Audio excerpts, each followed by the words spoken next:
What's happening, everybody? Welcome back to the Juice Bros podcast review thing. We're still working on that. It's kind of a hybrid thing. But welcome to the first episode of the Mandalorian review. I'm Dylan. I'm here with Logan. What's going on, guys? And let's get into it because this is such a passion show. Such a feel-good show just to watch, honestly. And I think we want to start these just by getting the general feeling. So we just watched the episode. How does this episode make you feel? In the grand scheme of things, it's a good reminder of what happened kind of in the past two seasons. You meet some old characters, kind of get caught up with a little bit of what's going on. But I thought that it was a very slow-paced episode. Very slow. All right. So what I will say about this episode, how this makes me feel, this reminds me of what good Mandalorian can be, because this episode kind of just falls flat on its face as an opener to what it does for what it needs to do as its job. It doesn't explain where we've been. The Mandalorian season 2.5 that we had in the Book of Boba Fett doesn't explain really any of that. Yeah, I got a bone to pick with that. That blows my mind and I love, Dave Filoni and Jon Favreau, specifically Jon Favreau. And I don't know why they don't explain how he got Grogu back and a new ship. I get time has passed, but if you haven't seen Book of Boba, you're going to go into this and be like, what the actual hell just happened? What just happened? How? Because in the intro, the recap in the very beginning of the episode, there's nothing from Book of Boba. Nothing. The only thing they talk about is that Mando is an apostate and he is no longer in the cult because he took his helmet off. That's it. For two of the best storytellers in Star Wars, like literally these are the S tier guys. These are your two top guys, your front guys. The guys you want writing everything good Star Wars. It seems just like a massive oversight for this just doesn't seem like something they would do. Yeah, to get no explanation on it and then come in with a very flat episode, a little disappointing. However, I think for me, I'm gonna give it a 6 out of 10.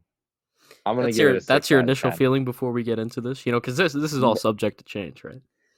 As we talk about it, points can come and go during this review, I feel like. Yeah, before we get going with the recap, I'm gonna give it a 6 because so you're feeling for as much 6. As the story writing was a little mid, but the one thing that you can count on Mandalorian to do is the visuals go crazy. Going stupid. Look fucking beautiful. The visuals are always fantastic. The lighting is great. The scenery is great. They had a couple 6 space scenes, which we'll talk about later because I got some things to say about one of them. Let's start with the recap. Let's get into it. All right, so this very first scene, I know this is the scene I think we have the most beef with. Potentially. No, not even potentially. No, wait. No, this is one of them. It's one of them. It's easily one of the most controversial because we open up and there's a new helmet being made by the armorer, and it's another ugly ass helmet. Yeah, this one was like if they took like Bo-Katan's helmet and like made it so that it was for a male. Yeah. But then they dumbed it down to the point where it just they dipped it. Looked like they dipped it in Candy fake. Crush. It looked fake. I don't even like. It looked like it was a plastic helmet that they spray painted. And it's probably what it is. It's probably in the costume design, that's probably all it is. But they didn't do a good job of masking it. Yeah, no. And then this is all a ritual for a young boy who it's kind of chirpy. You think you think it's Din at first, right? And you think I thought this it is was a a flashback. flashback. For 5 minutes, I thought it was a flashback. I Yeah. was incredibly disappointed to find out that it was not a flashback. It was a way to have Din have a sick ass, entrance. That's But all it was. again, this is the thing with the unexplained time skip that they don't tell you. There's all these Mandalorians, and you're like, where did these come from? They was just Vizsla and Din, like right in 2.5 in the Book of Yeah, Boba episodes, and now we have an entire creed put back together. Apparently,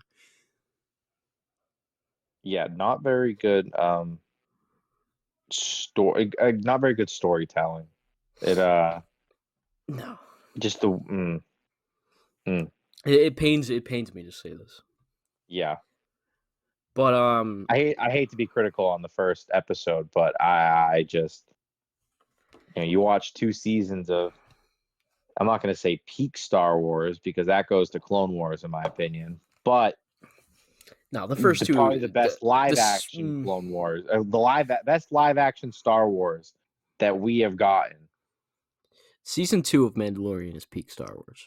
I won't say Well, season 1 yes, is peak we'll Star we'll Wars. we'll we'll, we'll recap that another time, but stay tuned. So basically, this is the ritual, introducing a new Mandalorian. He's taking the creed, and then it's like they tried to recreate the magic from the first episode of season 2, where there's just a giant monster to fight. But this one is just there's no build This up one's in to it. water. It just One comes came out out of of the nowhere. There's water. no build up to it. It just attacks. No, it just shows up, and the Mandalorians have no idea what to do. No, Not a these guys single are idea, no terrible. clue. These guys are not. These are they're come ups. They're wannabe Mandalorians. I'm so like They're these standing guys. way too close, and they all have jetpacks. They all have jetpacks. No, they Use don't. them. They don't all have Use jetpacks. them. They earn them. Some of them don't. You can see, but I thought they all had jetpacks. no, not all of them. They jetpack. It's like a resource thing. Like the armors. Like you bring back something, you earn something. That give and take. Okay, fair enough, fair enough. But still, they were standing way too close. Way too close. But they were And all then shooting them. And then They they weren't do use punching the them. jetpacks, right? And they use them to put some bombs on the shell of this giant turtle instead of like a soft point or something.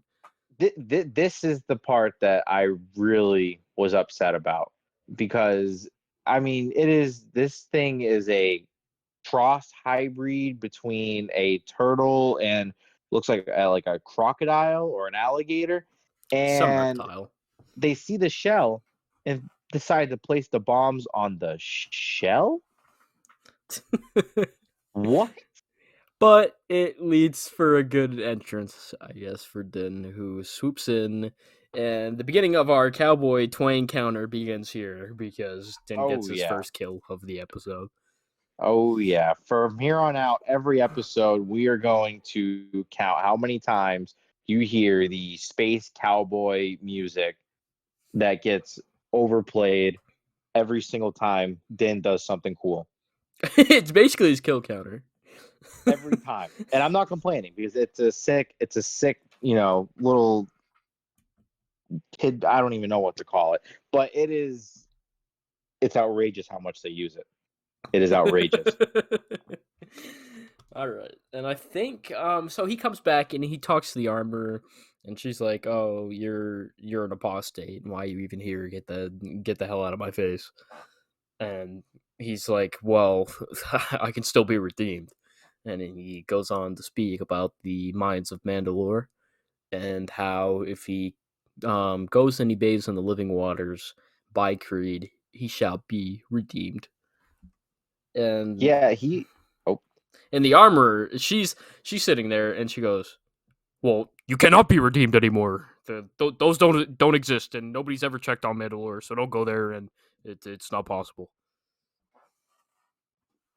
Yeah, she gave all these reasons why, Mandalorian, you can't do that and this won't make sense. And he just is like, no, I'm gonna do it. And then he's very adamant about it. And all she says, she looks at Grogu, who's just sitting there being all cute and shit, and this is the way, and that's it. She's like, I, okay. I feel like Din should get a pass, being one of 2 Mandalorians that survived the Creed, and he did it to save his clan, his Yeah, one of 2, and I feel like he's a dad. there He's a should be dad now. some exceptions in the way, it can't all just be straight cut and dry.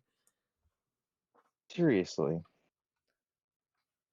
So we leave that, and that is the end of that first scene. And nah, I think I have the biggest problems with that scene. I don't know if you're gonna Yeah, have I any got more. another problem with the later scene, but I don't think it's the one that comes up next. So from there, is this I know he goes to Navarro next, but is the hyperspace scene, is that in between this, or is that? Yes, it's Okay. right after. Okay, so Mando is heading to Navarro, but in between that, we get an amazing scene of My favorite scene in the episode, yeah, hands down. This scene had my nostalgia going. It was very nice. It's definitely one of 2 of the best scenes in this episode, I would say. It's up in the air for that. But Mando and Grogu, they're traveling to Navarro, and we get a look at the space whales from Rebels, and it's immaculate. It's beautiful. Right back to peak Star Wars for a second. Yeah, it was cool, a little throwback, and I'm glad they are starting to incorporate Rebels into the live action shows, because Rebels, well, not as good as Clone Wars in my opinion, it is still in its own right a fantastic show. It adds a Fantastic. different. It's apples to oranges in my opinion, because Rebels adds a bunch of different things that the Clone Wars doesn't add to Star Wars in general, and the Clone Wars, on the other hand, adds a lot of stuff that Rebels does not add to Star Wars. But they are both in their own right, adding S tier like content, lore, you name it, to the Star Wars universe. Yeah, I agree with that. But Rebels, I mean, like the mythic force, like shove that shit down my throat with a funnel and let the juices A run. funnel. Everything to do with the mythic force, Rebels is S tier 4, and nothing compares. And that's what we get here. We get a little peek at that, and it was really cool little scene. And then so Mando, we pop into Navarro after this, and I have my second biggest gripes with the episode in this area. Yeah. So Yeah. It makes me nervous. yeah. This whole little quest that he's going on makes me nervous, and you can explain that. If there's a red flag for the season, this is where it is. We are lowering the stakes potentially of everything. It's the good old just bringing character. Nobody dies. And No. so he arrives on Navarro, and we meet back up with Grief Karga, who is now the magistrate, and he has dripped the hell out. I mean, this guy has got everything. He has got the jewels of the city on his Crazy neck. glow up. Crazy glow up. Not even just magistrate. He had to remind him he's high magistrate. High grand ultra. He is him now. Platinum He's him. magistrate. And so he's even got robots to hold his cape. You know, he's just balling. I didn't notice that when I watched it the first time, but when we just rewatched it, I didn't say anything about it, but that was funny as hell. Yeah, it was a nice touch. But right after that, he's like, Mando, how are you? How you doing? And he tries to get him to settle down, like every time we'd speak to Grief Karga, and and then he shows him the statue of IG, the grand hero of season 1, and Legend. he had his grand moment, and he went out into the sun. But this is where the biggest issues come up, because the stakes are lowering if this takes place. Mando is obviously, his goal is to get to Mandalore if you, I mean, the first scene establishes that, but also in the Book of Boba, Mando season 2.5, this is established. So he says he needs a droid to navigate Mandalore, and IG, the one who self-destructed, is the one. And so you can see where the statue is like, it's like welded together, like where the broken pieces are. But my question is, why is his torso there? Like, why is this Yeah, the piece of him that is left when he self-destructed? The bomb was in his chest. yeah. I don't know how the top half of his body, he had his left arm, his top torso, and his head all be intact.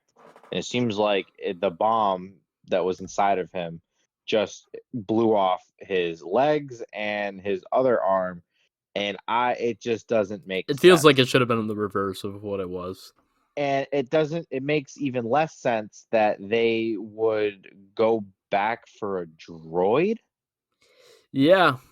I mean, Yeah, I how get was he that, supposed to know that IG was even there? yeah. I mean, I get that he, sacrificed himself and was a cool character, but at the end of the day, he's a droid. This isn't like R2D2, A droid that or self-destructed. 3PO. A droid that self-destructed, and he had no capable way of knowing IG was even like a scrap bucket there. But I guess Yeah. that's why he came to Navarro. So that the biggest red flag scene. As they keep walking and they're talking, they drop a little tidbit about Cara Dune and how, oh, Mando, Cara said some whack ass shit on Twitter. Cara Dune. Yeah, So it's she funny. joined the I special cancel forces. I wasn't sure if they would ever mention her again after the things that Gina Carano said. Well, I guess she was an important character in their eyes. Honestly, didn't even notice she was gone for 2 seconds. Yeah, see, I can't even remember like her being in any scenes in the first two seasons. I couldn't tell you, like, off the top of my head. I'd have to really think about it. I can't remember what she did of any importance. I mean, And she good did riddance. have Get out some of here. she did have some importance to the story, but it's not like she was irreplaceable or anything. No, no. But I mean, I'm shocked that they mentioned her. Um, yeah. So yeah, so that's basically what happens next.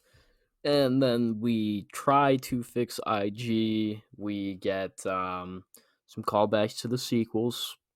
Yay. We get some of the Babu Freak.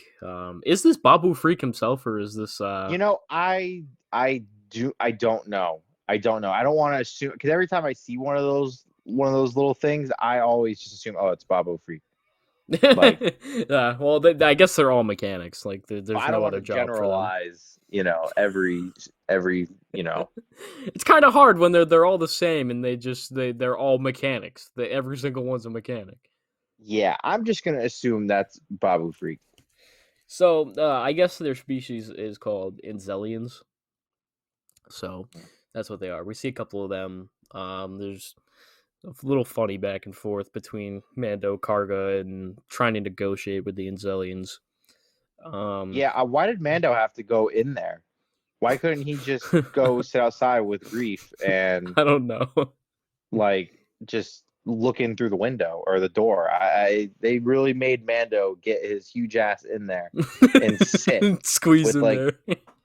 I wonder how he was sitting. Did they even show it? Was he sitting crisscross applesauce, or did he have his, like, knees up against his chest? Honestly, couldn't even tell. I couldn't tell you.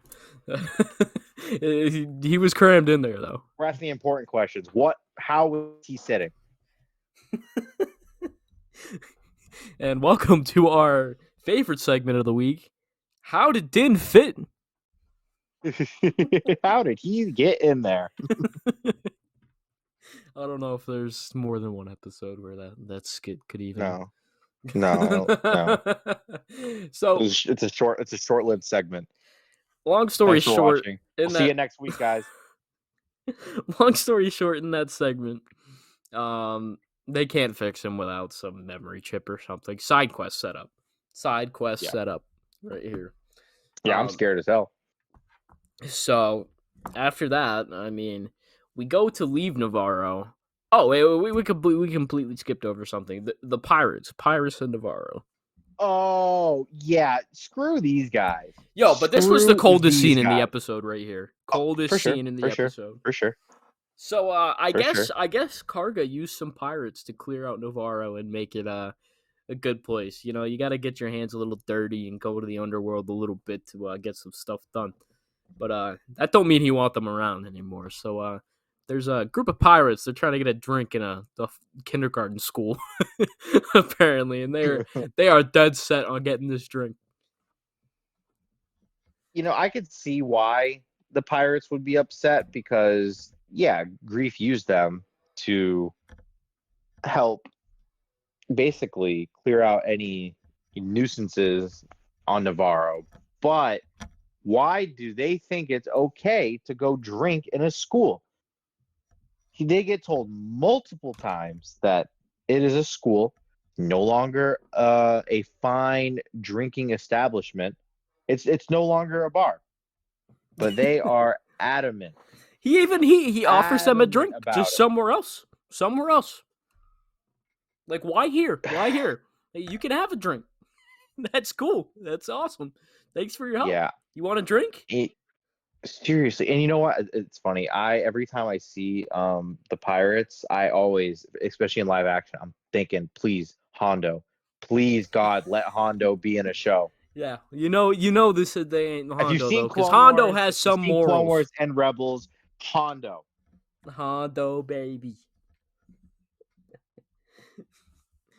Yeah, I think these are the species that Hondo is. So at first, you Yeah, always are. you always take a harder look to be sure. I'm always gonna hoping and praying that Hondo makes his way onto my screen. I don't know who would be eccentric enough to play Hondo in live action. I don't know. I don't know if Hondo's voice actor, like, I don't know if he's gonna have prosthetics. Dress up. Yeah, I mean, there's prosthetics and stuff, but if they're not the same like body type, then it would be kind of harder. That's true. So yeah, they don't want to leave. Typical thug type behavior in the Star Wars universe. So Karga, has a little showdown with this dude and shoots the blaster out of his hand, and it was cold as hell. Insanely fast. The quickest draw on the quickest hand Navarro. I mean, that was straight out of a Western, which is, I mean, that's kind of what the show is, the space Western, but that was badass. Yes, it badass. was. And he didn't take, he got embarrassed and he didn't take to that kindly. So, they're about to draw, and then just Mando and Karga just gunned this guy's whole crew down, and for some reason they spared that one guy. But yeah, Mando was ready. It was 0 to 100 in 2 seconds, and his whole crew's wiped, and he's just out on his ass, and that's that for that guy. He had a cold ass line too. Grief did. You saying like, freaking Navarro is not to be trifled with. Like, don't mess with us. Go back, and Navarro is not to be trifled with. We got two dudes who are strapped. These guys are grizzled vets here in the Navarro landscape here. And yeah, they've been around the block. Do they even have the bounty hunter corps still in Navarro? I doubt that either. I don't think so, because that's what Grief was doing, was basically like the head, like he was a secretary of the bounty hunters. I think giving jobs to people and stuff. I think now he's kicked them out too. He's too good for them. Yeah, he's moved up in the world. I never remember where they come from. Nope. How quickly they forget. So we go from that to the coolest scene in this episode, in my opinion, where Din is trying to leave Navarro after all this side questing. We get a taste of the main quest coming, and on his way out, of course, he's talking to Grogu, being a great dad, as Pedro does. Mm-hmm. and he gets a little something on his scanner, and it turns out these pirates can't let well enough be alone. But out of this, we get one of the most beautiful fighter battles in Star Wars. I would say it was shot beautifully. Yeah, and we had talked about it before, but every time he got a kill, every time, cue the music. Yeah, I believe I got 7 cowboy twangs on the counter just from this scene alone here. Yeah, there was at least 5. Every kill he got was.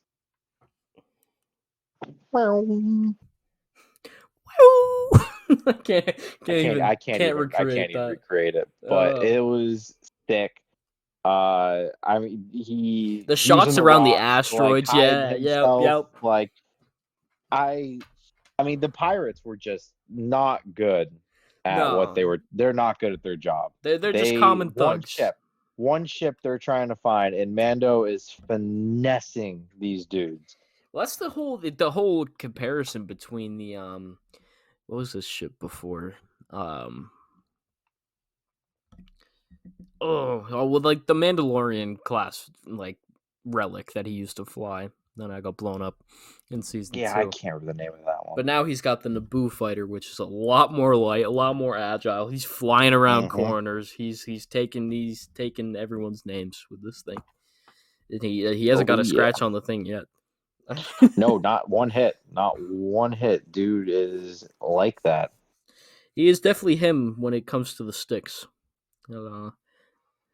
That's definitely something he's got. So he takes them out one by one until there's like a one left, and he goes to finish the job, and then there's just this giant freighter waiting for him. And we get this dude's got moss growing on him. This was pirate so captain. Confused on he looked really good. Oh, but... no, the makeup department, man, they did a hell of a job with this guy. Jesus, I don't even think I've ever seen his race in the show. No. Like in any Star Wars. He knew. We got a new species. He seems like a pirate exclusive here, though. He looks like he's from Dagobah. Dagobah. Oh yeah, he just came out of the swamp. Yeah. Came out the trenches. So basically he's like, give up your ship and I'll let you live. And obviously that's Cap. Didn't detect that's Cap in 2 seconds. Come on. And he's a pirate. He goes, Grogu, never trust a pirate. And he just hits the jets and goes right by them. And they didn't have a chance. No. And that dude is mad salty. I wonder if he's going to come back, I think. I think we're going to see him again. They're not going to leave well enough alone with that. Because I don't know, I can't remember what his name was, or if that even was his name, or that was like his species. I have no idea. But Din called him, he referred to him by something. And he's got some importance. He's got to come back. He's got to come back. Otherwise, that scene was completely useless. Yeah, so this is setting up a couple things. We have our red flag side quest of IG-11. We don't want that. No, we do not want that. That has been set up, unfortunately. Secondly, we have this little pirate interaction. I'm sure this will come back around. They're gonna find Mando, and they're gonna come back to that. But we have those 2 things set up. But then we set up the third, and we got 2 side quests and a main quest set up here in this episode. So this next scene, Mando shows up to this absolutely gorgeous Mandalorian castle. I mean, this thing is beautiful. This is peak Star Wars sculpting, the world building. I want more of this. It's gorgeous. I can't remember the name of the planet, but it's the moon that's off of. Yeah, it's the Mandalore moon. That orbits Mandalore. See if they have a name for this thing in here. Is that the same moon that, like, in the Clone Wars, that, like, Pre Vizsla and Bo were at? The Death Watch? So, I don't know if that's the same moon, but I have something here in my notes for not the synopsis here. we got some species for the pirates here that they include a Ooh. Clitonian, a Trandoshan. I think we've seen Trandoshans before. Trandoshan is the boss, Yep. dude. I All right, we're back. I was getting into the species of the pirates here. They have some Clitonians in the gang there, which were we went over this. This were the squid guys from the Book of Boba Fett. We had some Trandoshans, which is boss race, and we had some warthogs, which are just hogs. They didn't have a species for Gorian Shard, who is the commander of the pirates there. Voiced by Nanso Onozi, who played Zaro Jean Doxos in Game of Thrones. I thought that sounded familiar. He is the big guy in season 2 that Danny he tries to get her to marry him, and then he was gonna open up the vault for her and like promised her like ships and like gold and all this shit. That's Yeah, crazy. that's him.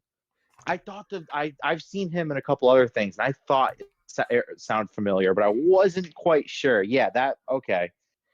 That's it's crazy. It's crazy finding out that like all these different That's actors awesome. do so We got much. that dude in Mandalorian. Hell yeah. So after we leave, I'm pretty sure we were going into this Bo-Katan's castle. This is Bo-Katan's castle we're headed to next. This beautiful Mandalorian castle of ancient. It looks like it's been here forever, but Din Djarin's got this shit on speed dial. He's there. He's like, ring, ring. It's me. It's Din. What's going on? And he's like, hey, are we coming back to retake Mandalore or what? I'm here for the cause now after all this time. And Bo's lost everyone. Nobody wanted any part Yeah. of Bo after she didn't come back with the Darksaber. And they're all a bunch of fakes. Yeah, Mandalorians are real fickle finicky. creatures. Fickle, finicky people. I mean, they're all about power. Like, who's the strongest? They'll follow who's the strongest. Apparently, if you don't have the Darksaber, you are not the strongest. Even though I would be willing to bet a lot of money that Bo, without the Darksaber, can probably piece up Din with the Darksaber. Well, yeah, Din hinders himself using the Darksaber. He really just uses it as a token of it's the Darksaber. I mean, he can barely swing the thing at this point. He basically cuts himself. When he swings the thing, he's probably gonna fall over. He's fighting against the thing. He doesn't know what he's doing. Bo pieces him up. So yeah, Bo right now, without training him, which I think she might. This is my prediction. She might train Din to use the thing. I mean, she's the only other listed main character in the show. It's as far as the main cast, it is just Pedro Pascal as Din, Grogu, and then Katie Sackhoff, who plays Bo. And I am perfectly okay with it. This is what we want. We want I'm the not good gonna lie, Mandalorians. I have the biggest Star Wars crush on Bo-Katan. She's fantastic. She's her. She's her. She is her. So he pulls up to her castle and she's chilling on the throne. She wants no part of Din. She basically tells him to just go F off. And Din says, well, no, I'm going to Mandalore. I need to redeem myself. This cult is all I have. I love this. It's the greatest thing ever. I need to go bathe in the living waters.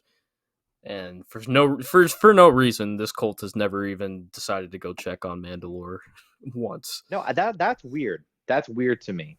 And I'm wondering, do you think that maybe the head Mandalorian lady I'm sketched out by her. Only saying that she's a gatekeeper to prevent people from going to Mandalore, prevent other Mandalorians from going? Because I mean, Bo says that Mandalore is fine. That you can go. She's been around. She's in the system all the time. No, she's literally a planet away or a moon away. Like, and so I think that the Mandalorian lady she's sketchy, and I think she's hiding something. Yeah, Every time she's on the screen, I'm sketched out. she is definitely sketchy. She's always holding back information. Unless Din stumbles upon this information, she will not tell him anything. No. And Din is not a high IQ in the Mandalorian lore Oh, he's not very guy. smart. He just wants to He's follow not. this He's code. That's all he wants. He wants his code. He's afraid to break away from this cult. I don't understand why yeah. at this point. I get that's all he's known, but like he's met so many different people now, He's and met he has a Mandalorians literal that child. He's yeah, got a literal child with him. he's got a And I child. get that he's trying to make, Grogu part of the Mandalorian, culture, but I don't know. Those aren't the only Mandalorians. Like he is knowledgeable to the Exactly. fact that they are not the only Mandalorians now, and Bo has called them a cult.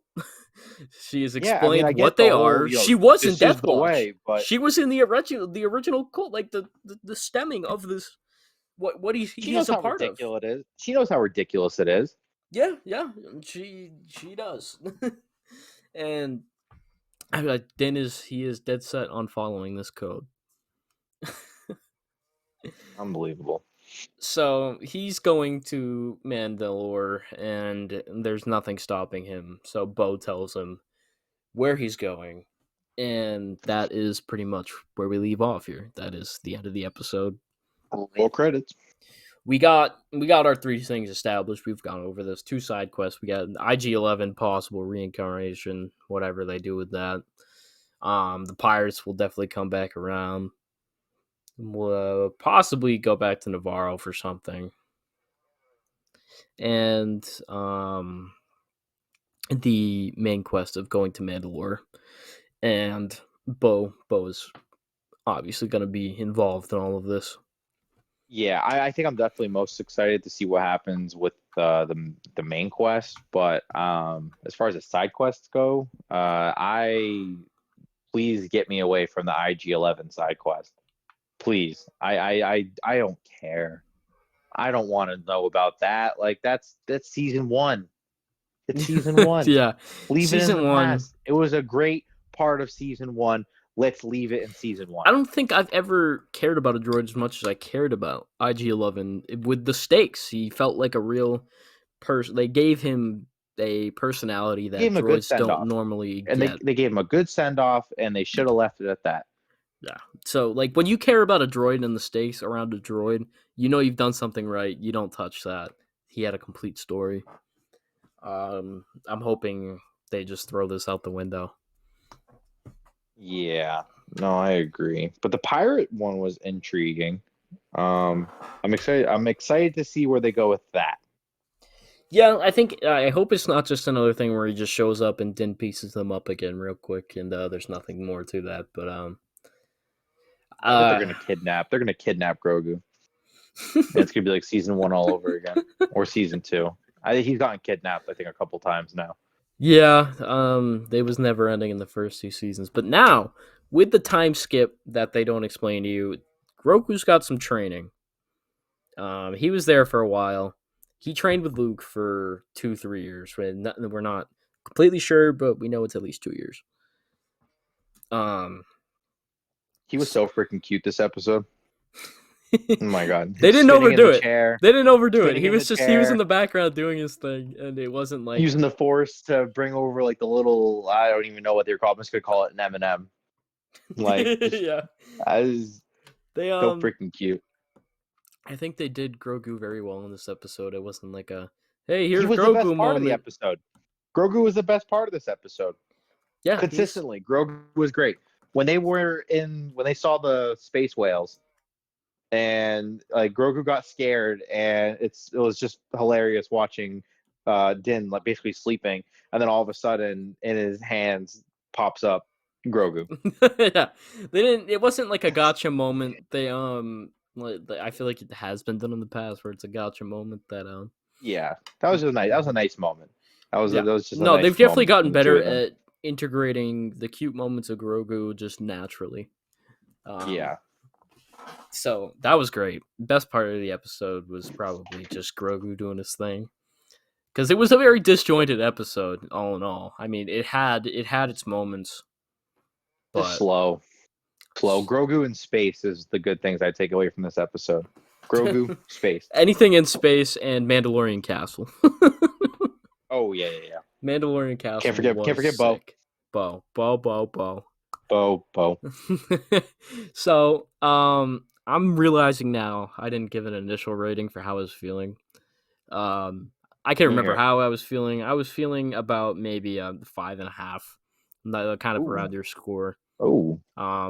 In the beginning, but after talking about it and the good scenes that we did get, I think it brings it to about. I'll give it an extra point, like a 6.5. Okay. In terms of Mandalorian, this is above. Like this is definitely above average TV.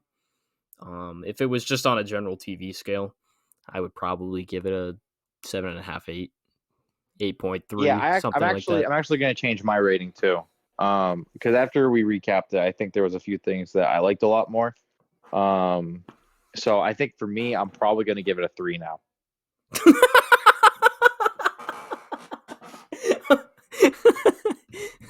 Instead of a 6, I'm giving it a 3. Is this on a general TV scale or a Mandalorian scale? This is just a everything scale. Okay. The episode's bat now. No, I'm still sticking with the 6. Still sticking with the 6. I think it's a little better than that. Mostly because of the flashy stuff we got. Mandalorian Castle, cool fighter scenes, popcorn stuff, really. Yeah, the visuals alone give it a 5 for me, and then all the extra stuff that I enjoyed boosted up to a 6. Yeah. Just mid storytelling. Yeah, the writing and storytelling in this episode was subpar. However, I'm still optimistic. Believe me, this episode did not squash my interest in the show or, my expectations. My expectations are still very high. Yeah, they didn't really have a plan for how to transition. I'll give it a pass for the first episode, but this episode 2 needs to be better. Yeah, I'm sure it will too, but I feel like this is run on long enough. I feel like this is the complete review here. We got a 6 and a 6.5. You can take either score; they're not very different.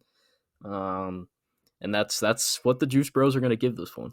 I mean, it was still awesome. The visuals crazy. It was a good time, good watch. But it missed the mark of like what the Mandalorian normally captures. Yeah, but next week I think will be much better. At least I hope. Me too, pal. I'm expecting big things from this season. Big things in only 8 episodes. But that is a travesty. That is a goddamn travesty. If this show is only 8 episodes per season, they jam a lot into it though. Like the episodes feel too short. Minutes. No. This episode was 37 minutes. And you know what? Actually, I'll give it a pass. This one, I'm glad it was only 37 minutes because if it was any longer and like 45 minutes, I would have probably fallen asleep. But this is gonna cut it for us. Thank you for being here again. If you are here, stay tuned. We got more Mandalorian. We're gonna have a couple Mando reviews coming out this week, as we talked about in our last episode to try to catch up to the current timeline. We ball. We ball. We ball. But the Juice Bros ball, baby. Thank you for being here. This is Dylan and Logan. We will catch you guys in the next episode. And don't forget to like, subscribe, and follow us on YouTube, the Juice Bros, and Twitter at the Juice Bros YT. Yeah, if you want more mid takes like this, you do all that. Very mid.